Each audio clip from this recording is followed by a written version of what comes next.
Hello दोस्तों, नमस्ते। कैसे हैं आप सभी? स्वागत है आप लोगों का मेरे mother earth and yogic channel पे। दोस्तों, ये स्पिरिचुअल चैनल है डिवाइन लवर्स के लिए। मैं ना ही किसी की कॉपी की है और ना ही किसी से चुराया हुआ मेरा थॉट्स होता है। ये बिल्कुल निजी अनुभव के आधार पर मैं आप सबों को स्पिरिचुअल पाथ पर साथ लेकर चलने में मदद करना चाहती हूँ। मैं यहाँ मेरा ये मकसद अपना क्लियर कर दूँ कि मेरा उद्देश्य सिर्फ मदर अर्थ को ह्यूमन के थ्रू अपनी भावनाएं और सही आचरण, राइट एटीट्यूड पहुँचाकर उनकी एनर्जी को बढ़ाना है। दोस्तों, दुर्गा पूजा में माँ शक्ति की आराधना करने से आप में एक स्वाभाविक प्रक्रिया के तहत अनोखी शक्ति आती है, बशर्ते आप माँ की आराधना पाठ ज़्यादा कर्मकांडी न बनते हुए सही तरीके से समझ कर करें। ये ज़रूरी नहीं साढ़े 9 दिन हम सब फास्ट रखें। आप 1 या 2 समय भोजन, कुछ हल्का फ्रूट वगैरह ले सकते हैं और पेट को क्लियर रखें। मेन बात यह है कि जब हम पाठ करते हैं ना, तो पाठ के दौरान पेट खाली रहने से हमारे बॉडी के चक्रों को संतुलन में लाने में बहुत आसानी होती है। नींबू पानी वगैरह ले लीजिए, आप वाटर फास्टिंग कीजिए। दोस्तों, दुर्गा पाठ करने वाले पाठकों को ये जानना बहुत ज़रूरी है कि दुर्गा पाठ क्यों किया जाता है। 9 दिन जो हम लोग पूजा करते हैं देवी की, वो किस मकसद से करते हैं, अभी चलिए जानते हैं। हम सभी जानते हैं कि शक्ति की दुर्गा की आराधना करने से लाभ होता है। हम लोगों को बॉडी क्लींस करना होता है, बॉडी टॉक्सिफाइड करना होता है, इसलिए हम लोग कभी फ्रूट फास्टिंग कर लेते हैं, वाटर फास्टिंग, या एक टाइम हम लोग फ्रूट खा कर रह लेते हैं, या कुछ बना हुआ हल्का सा एक चीज़, बिना तला भुना हुआ खाना चाहिए इसमें। ऐसा करके हम लोग करते हैं। फास्टिंग के दौरान बॉडी क्लींस करना होता है और हल्का रहता है, और इसका असर हमारे मस्तिष्क को शांत रखने में करता है।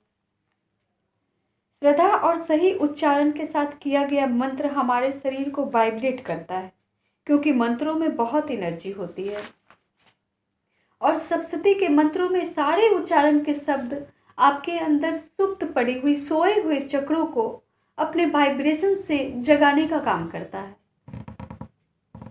इससे हमारे 3 चक्र तो काम करने ही लगते हैं, मूलाधार, स्वादिष्ठान और अनाहत चक्रों के बारे में तो मैं फिर आपको कभी बतलाऊंगी। तो ऐसा करने से हमारा ना बॉडी टॉक्सिफाइड होता है, और बहुत सारी शारीरिक प्रॉब्लम्स में भी आराम आ जाता है, मिल जाता है। जैसे जोड़ के दर्द में भी आराम मिलता है सही तरीके से किया गया फास्ट। और फास्ट के बाद का जो हल्का जो खाना हम लोग खाते हैं, वो खाना हल्का होना चाहिए, तला भुना नहीं होना चाहिए। ये बॉडी क्लेंजिंग का काम करते हैं। तो ये तो रही खुद के बॉडी को नेचर करने की, जो कि बहुत ज़रूरी है। और प्लस मदर अर्थ यानी कि पृथ्वी माँ इस दुर्गा पूजा के समय हवन, मंत्र, प्रार्थना से इनर्जेटिक होती हैं, वातावरण शुद्ध होता है।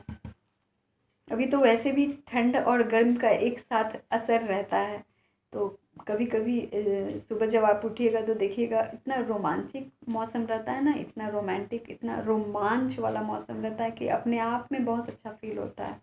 सुबह का समय देखकर, सूर्योदय से पहले और सूर्योदय का समय खास करके देख के देखिएगा। आप लोग ज़रूर थोड़ी देर अपने साथ अकेले समय निकालिए दोस्तों, छत वगैरह पे जाकर प्राणायाम, योगा कीजिए।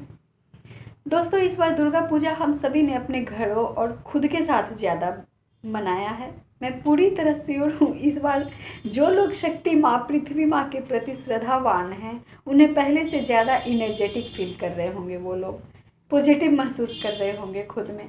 हमारे भारत की संस्कृति में साल में बहुत सारे त्यौहार मनाए जाते हैं, वो इसलिए कि फेस्टिवल के थ्रू वातावरण शुद्ध हो जाए। इसमें ये महत्वपूर्ण है कि इस त्योहारों को समझा जाए, ना कि सिर्फ एंटरटेन का साधन समझा जाए। त्योहारों में अपने घर की ही सफाई, अच्छे कपड़े और मिठाई तक सीमित नहीं रहना चाहिए।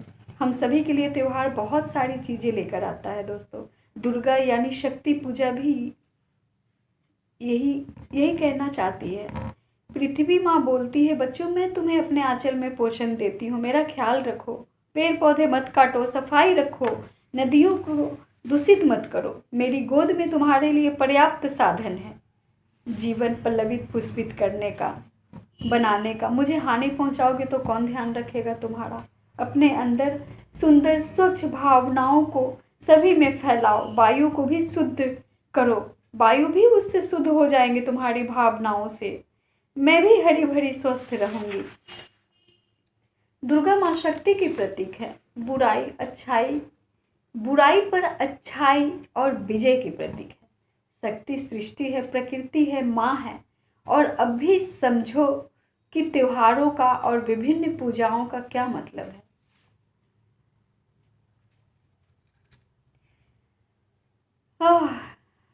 एक मिनट दोस्तों, पानी पी लो। हाँ तो शक्ति सृष्टि है, प्रकृति है, माँ है। और हम भी और अब भी समझें हम लोगों की त्योहार और विभिन्न पूजाओं का क्या मतलब होता है। इतने मतलबी तो नहीं बनना चाहिए ना हम लोगों को कि हम लोग अपने माता को ही हानि पहुंचा के उनसे शक्ति छीन लें। शक्ति कहाँ से? धरती माँ शिव और शक्ति के आश्रय और सहारे ही तो है, क्योंकि हर देवी देवता तो शिव और शक्ति की ही पूजा करते हैं। तो शक्ति का एक रूप तो पृथ्वी माँ भी है, देवी माँ भी है। शक्ति यानी सृष्टि।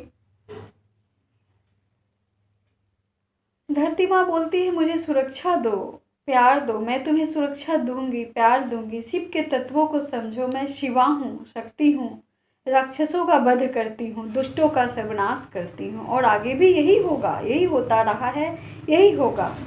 तो दोस्तों, माँ तो माँ होती है, वो अपने बच्चों को हर हाल में पोषण और प्यार देती हैं। अगर बच्चा बदमाशी करे तो हर तरीके अपनाती हैं उसे रास्ते पर लाने के। अगर वो शैतान, राक्षस या राक्षसी बन जाए, वो अपनी शैतानी छोड़े ही ना, वो बहुत हानि पहुंचाए लोगों को, पूरी सृष्टि को एकदम अनबैलेंस्ड करके रख दे,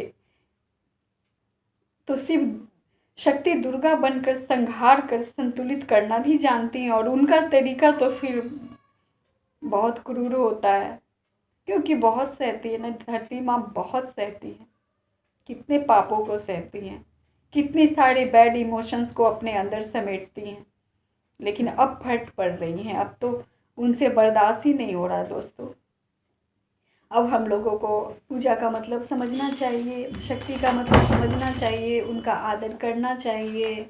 और हम सभी ऐसा करने की आज से प्रतिज्ञाबद्ध होते हैं कि हम लोग हर पूजा के मतलब को, हर पाठ के मतलब को एक सही दिशा से देखेंगे और एक सही दिशा देंगे।